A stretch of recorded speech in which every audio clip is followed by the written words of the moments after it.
मतलब इस बजट से एकदम अलग हट के बात मैं कह रहा हूँ। दुनिया में कोई कंट्रीज नहीं जहाँ जीरो करप्शन हो, ठीक है। तो अब उसका कोई फार्मूला था नहीं, तो जहाँ है वहाँ रोको, जहाँ है वहाँ रोको, यही फार्मूला दुनिया भर में चलता है। वो एक सही तरीका है, क्योंकि करप्शन फ्री दुनिया हो ही नहीं सकती।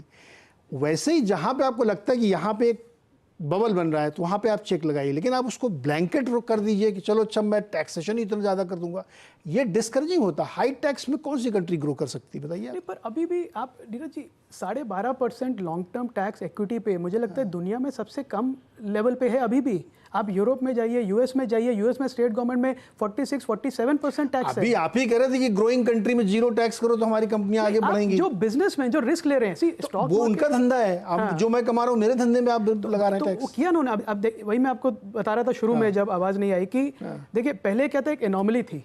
अगर मैं लिस्टेड शेयर ले रहा हूँ तो मेरा टैक्स सिर्फ 10% है लॉन्ग टर्म का, पर अगर मैं अनलिस्टेड में स्टार्टअप में इन्वेस्ट कर रहा हूँ तो मुझे 20% टैक्स देना पड़ता था। अब वो बराबर हो गया, क्योंकि पहले क्या हो रहा था, अगर मैं टीसीएस जैसी लेस रिस्क की कंपनी में इन्वेस्ट कर रहा हूँ तो मेरा टैक्स रेट कम था।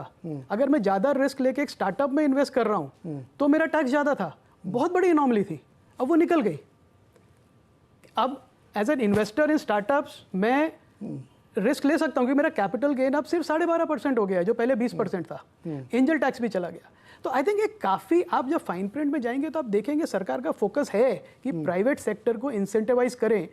एक आज की चर्चा में शायद पूरा नहीं आया, पर मुझे जो सुन के लगा कि फोकस रहेगा अगले 6 महीने साल भर, तो सिर्फ यही नहीं कि आज जो खत्म हो गया यही हो गया। मुझे लगता है कि अब आप देखेंगे एक reform roll out. I agree. देखिए अभी तो बहुत सारी चीज़ें बाद में निकल के आएंगी। अभी बहुत बड़े बड़े टैक्स एक्सपर्ट बिग फोर जो है सब निकालेंगे धीरे धीरे करके कि क्या क्या इसमें और चीज़ें जो लोगों को समझना चाहिए।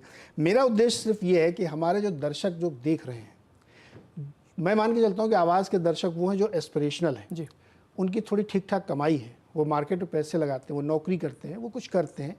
उनके एस्पिरेशंस को क्या मीट किया जा रहा है? क्या है? अनिल जी सवाल आपसे है।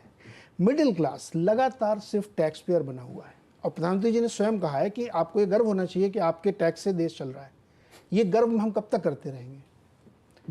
1 करोड़ में अगर आप मुझसे 34 लाख रुपए टैक्स ले रहे हैं, थोड़ी ज्यादती नहीं लगती आपको? नीरज जी, ये तो बड़ा अच्छा सवाल किया आपने।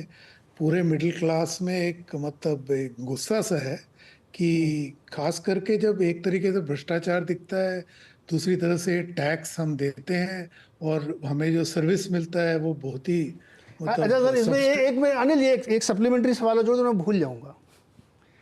आपने बहुत अच्छे हाईवेज बनाए हैं, लेकिन 250 किलोमीटर का हाईवे चलने में 1200 रुपये का टोल भी ले लेते हैं आप मेरे से, और टैक्स तो ले ही रहे हैं आप। जैसे टीडीएस काट लेते हैं। सरकारी नौकरी या प्राइवेट नौकरी तो उसमें टैक्स तो चोरी हो नहीं सकती। जीएसटी भी लगता है फिर। और जीएसटी तो सर लग ही रहा है।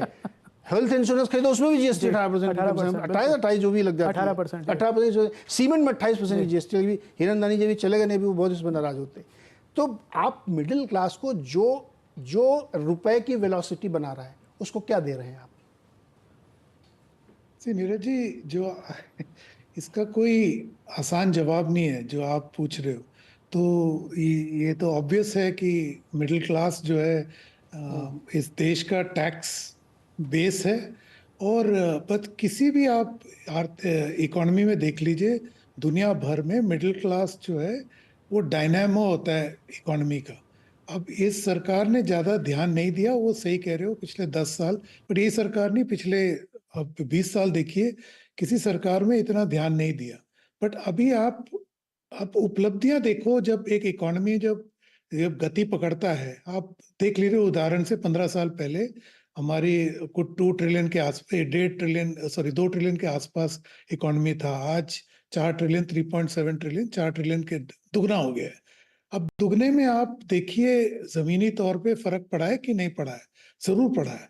अब आप जो मार्केट का जो देख रहे हैं 80,000 जो आप कह रहे हो, जो एक एस्पिरेशनल क्लास है ये इन्वेस्ट कर रहा है, तो इन पे काफी फोकस रहा है इस बजट में। इन जो मिडिल क्लास के लिए किया है, लोअर तबके पे, जो छोटे तबके पे उनके लिए किया है।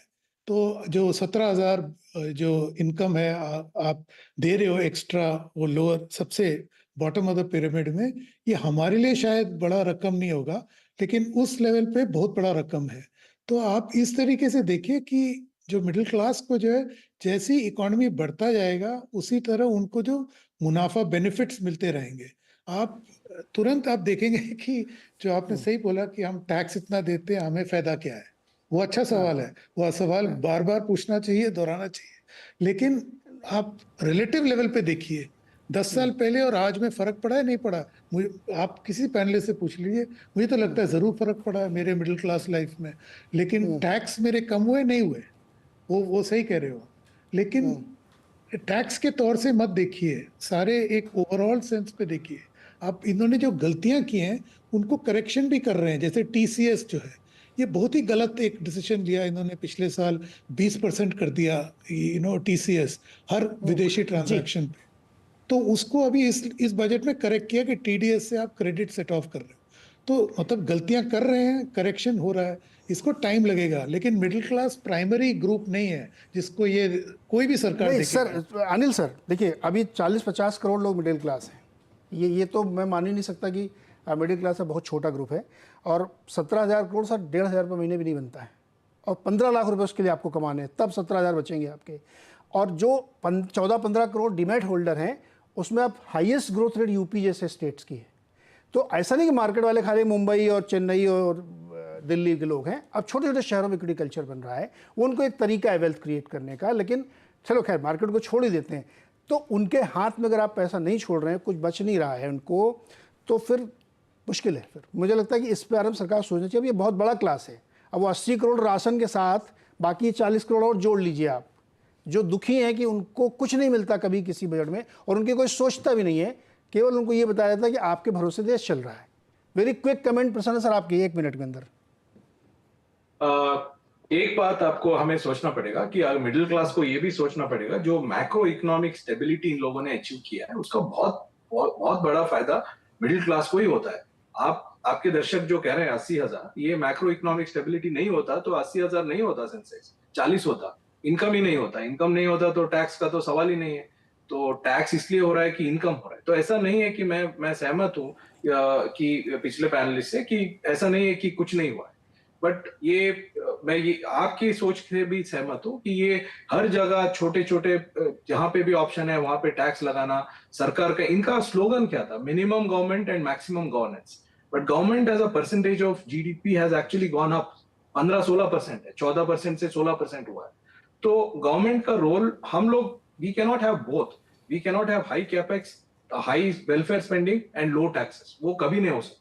हमें भी कॉम्प्रोमाइज, जब हम सरकार से डिमांड करते हैं हमें भी कॉम्प्रोमाइज करना पड़ेगा। जो हमारा डिमांड है कहाँ कम करे, इधर तो कैपेक्स कम करना पड़ेगा या वेलफेयर स्पेंडिंग कम करना पड़ेगा, तभी टैक्स कम हो सकता है। नहीं तो अगर सिर्फ बोरोइंग करेंगे तो वेनेजुएला में जो हुआ वैसा ही होगा, सब लोग गरीब हो जाएंगे, तो मिडिल क्लास ही नहीं रहेगा। तो इतना आसान कोई सोल्यूशन नहीं है, सरकार को लॉन्ग टर्म सोचना पड़ेगा। तो आई थिंक सरकार का साइज कम करना पड़ेगा, इसलिए they have to rationalise some of the expenditure. कौन सा करेंगे वो उनको सोचना पड़ेगा। जी अच्छा, कुछ हुआ ना हो, एक बात से मैं सहमत हूँ आप सब लोगों की कि इस देश में रेजिलियंस बहुत हो गया है। आप कुछ भी करो लोग झेल लेते हैं। तो मुंबई की बारिश का हाल देख लीजिए ना, सब जा रहे हैं घर। देश में देख लीजिए रेजिलियंस क्या गजब का है। पानी कितना भी बरस जाए तो रेजिलियंस है, टैक्स बढ़ा दो तो रेजिलियंस है। सब बहुत बर्दाश्त करने की क्षमताएं लोगों की बढ़ गई, ये तो ज़रूर इस देश में हुआ है। लेकिन जो आप लोग कह रहे हैं कि एक फाइन बैलेंस की ज़रूरत है, और आपको हर क्लास को, हर वर्ग को रखना पड़ेगा। और जो स्कीम्स की गई स्किल डेवलपमेंट वाली, इससे पहले भी एक मिनिस्ट्री बनी थी स्किल डेवलपमेंट की, पता नहीं इसका क्या हुआ। अगर एग्जीक्यूशन नहीं हो पाया तो यही स्कीम आपके बहुत भारी पड़ने वाली है, और ये चैलेंज होगा सरकार के लिए। तो उम्मीद करते हैं कि इसमें बहुत तेज़ी से काम होगा, क्योंकि एक फैक्ट के साथ फूड फॉर थॉट छोड़ जाता हूँ आपको, कि जो इस देश की पर कैपिटा इनकम है ना, वो कर्नाटक में 4 लाख है और यूपी में 1 लाख है। तो ये भी आपको कहीं ना कहीं ध्यान में रखना पड़ेगा, अदरवाइज़ फिर वो एक कंसनट्रेटेड ग्रोथ 1-1.5% की होगी, और उन्हीं से आप वसूली करेंगे 98% के लिए। बहुत बहुत शुक्रिया आप सबका हमारे साथ जुड़ने के लिए। तंत्री जी के साथ एक दिन एक विशेष चर्चा 1 घंटे की मैं करूँगा, बजट को डिगोट करूँगा और डिटेल में। फिलहाल आज के लिए इतना ही, बहुत बहुत शुक्रिया।